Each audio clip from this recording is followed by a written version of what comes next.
Welcome to my channel. நம்ம இன்றைக்கி பார்க்க போகிறது காஞ்சிபுரம் இட்லி தாங்க. காஞ்சிபுரம் கோயிலில் கிடைக்கிற அதே இட்லி தான் பண்ண போகிறோம்.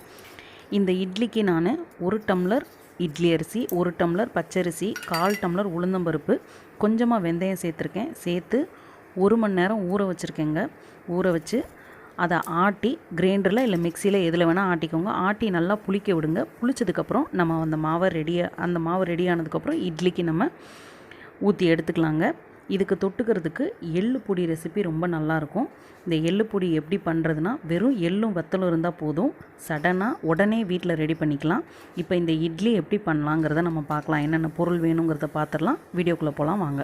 இப்போ நான் அதுக்கு முந்திரி பருப்பு, கடுகு உளுந்த பருப்பு, கருவேப்பிலை, மிளகு சீரகம், கடலைப்பருப்பு, சுக்கு, பெருங்காயம் இதெல்லாம் நான் எடுத்து வச்சுருக்கேங்க. இதுக்கு மிளகை மட்டும் நான் லேசாக தட்டி போட்டிருக்கேன். முழுசாக இருந்தால் சாப்பிட மாட்டோம்.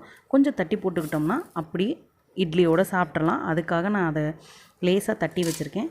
இப்போ நம்ம ஆட்டி புளிக்க வச்ச மாவு ரெடியாக இருக்குது. இப்போ நம்ம என்னென்ன போட்டு வறுக்கணுமோ வறுத்துக்கலாம். நான் அதுக்கு ஒரு கடாயில் எண்ணெய் ஊற்றிருக்கேங்க. கடலெண்ணெய் ஊற்றிருக்கேன். நீங்கள் நெய் பிடிச்சதுன்னா நெய் கூட நீங்கள் சேர்த்துக்கலாம். அதில் கொஞ்சமாக முந்திரி பருப்பு போட்டு லேசாக வறுபட்டால் போதும், ரொம்ப சவுக்கணும்னு இல்லைங்க. லேசாக வறுபடட்டும். இப்போ கடுகு உளுந்தம்பருப்பு, கடலைப்பருப்பு, மிளகு சீரகம், கருவேப்பிலை நம்ம அதை வச்சுருக்கோம் இல்லையா, அதை நல்லா வறுத்து எடுத்துக்கலாம்.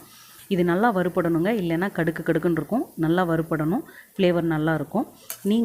இது கூட நீங்கள் கேரட்டு கூட துருவின கேரட்டு, மல்லிச்செடி இதெல்லாம் சேர்த்துக்கலாம். கலர்ஃபுல்லாக வேணும்னா கொஞ்சம் மஞ்சப்பொடி சேர்த்துக்கலாம். ஆனால் கோயிலில் இந்த மாதிரி தான் கிடைக்கும். அது மாதிரி நான் ட்ரை பண்ணியிருக்கேன். ரொம்ப ருசியாக இருக்கும். ஒரு தடவை வீட்டில் ட்ரை பண்ணி பாருங்கள். இப்போ நான் கொஞ்சம் பெருங்காயம் சேர்த்துருக்கேன். பெருங்காயம் சேர்த்ததுக்கப்புறம் அதை நல்லா வறுத்து விட்டு நம்ம மாவோடு அதை சேர்த்துக்கலாம். சேர்த்துட்டு இதுக்கு மெயின் இன்க்ரீடியண்ட் சுக்கு தாங்க. நான் சுக்கை லேசாக இளம் சூட்டில் வறுத்து ட்ரையாக எண்ணெய் இல்லாமல் வெறுமனாக வறுத்து அதை மிக்சியில் பவுட்ரு பண்ணி வச்சுருக்கேன். அதில் 1 ஸ்பூன் எடுத்து நான் இந்த மாவோடு சேர்த்துக்கிறேன். மெயின் சுக்கு பொடி தாங்க, அதை மிஸ் பண்ணாதீங்க. அது ரொம்ப நல்லாயிருக்கும் சேர்த்திங்கன்னா. இப்போ மாவு நம்மளுக்கு இட்லி ஊற்றுறதுக்கான பதத்துக்கு எல்லாம் ரெடி ஆயிடுச்சு. நான் மாவில் ஆல்ரெடி உப்பு சேர்த்துருக்கிறதுனால இப்போ நான் உப்பு சேர்க்கலை. நம்ம வறுத்து வச்ச முந்திரி பருப்பையும் சேர்த்துக்கலாம். இப்போ இட்லி சட்டியில் தண்ணி ஊற்றி கொதிக்க வச்சுருக்கேங்க. மேலே நான் இட்லி தட்டுக்கு பதிலாக நான் இடியாப்ப தட்டு வச்சுருக்கேன். அது மேலே ஒரு கிண்ணத்தில் நம்ம ஊற்றிக்கலாம். நம்ம கோயிலில் கொடுக்கறது என்னென்னா, மந்தார இலைன்னு ஒரு இலையில் இட்லி மாவை ஊற்றி ரெடி பண்ணி தருவாங்க. ஆனால் நம்மகிட்ட அது கிடைக்கலங்க. அதனால் நான் ஒரு கிண்ணத்தில் ஊற்றிருக்கேன். வெறும் கிண்ணத்தில்னா நம்ம நல்லா எண்ணெய் தடவிட்டு இல்லை நெய் தடவிட்டு ஊற்றிக்கலாம். இல்லை வாழை இலை கிடச்சிச்சின்னா வாழை இலையை ஊற்றிக்கோங்க. வாழை இலையை உள்ளே வச்சு அந்த கிண்ணத்துலேயோ டம்ளர்லேயோ ஊற்றிக்கிட்டிங்கன்னா ஒட்டாமல் வருங்க. நல்லா 3 இதுலேயும் நான் ஊற்றிருக்கேன். ஊற்றி அந்த கிண்ணத்தை இட்லி பாத்திரத்தில் வச்சு மூடி வச்சுட்டேன். 10 நிமிஷம் வேக வச்சுருக்கேங்க. குத்தி பாருங்கள். வெந்துருச்சுன்னா வெளியே எடுத்து ஒரு 5 மினிட்ஸ் வரைக்கும் ஆற விடுங்க. ஆறிடுச்சுன்னா கையில் ஒன்றோட ஒன்று ஒட்டாமல் வரும், நல்லாவே வரும். இந்த பாருங்கள், இப்போ நான் அப்படி தான் ஆற வச்சு எடுத்தேங்க. கையில் ஒட்டாமல் வந்துச்சு. இதே மாதிரி நீங்களும் ட்ரை பண்ணுங்கள், கையில் ஒட்டாமல் வரும். 30 நாள் ரெசிப்பியில் ஃபஸ்ட்டு நாள் தோசை, மசால் தோசை போட்டிருந்தேன். 2வது நாள் இடியாப்பங்க. இது 3வது நாள் காஞ்சிபுரம் இட்லி. இதோட லிங்க் நான் டிஸ்கிரிப்ஷனில் கொடுத்துருக்கேன். பார்க்காதவங்க பார்த்துக்கோங்க. இந்த இட்லி சடனாக இட்லி மாவு இருந்தால் போதுங்க.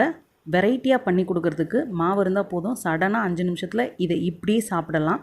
இட்லி பொடி இருந்தால் போதும். சட்னிலாம் இதுக்கு தேவையே இல்லைங்க. வெறும் இட்லி பொடி இருந்தால் போதும், நல்லாவே டேஸ்ட்டாக இருக்கும்.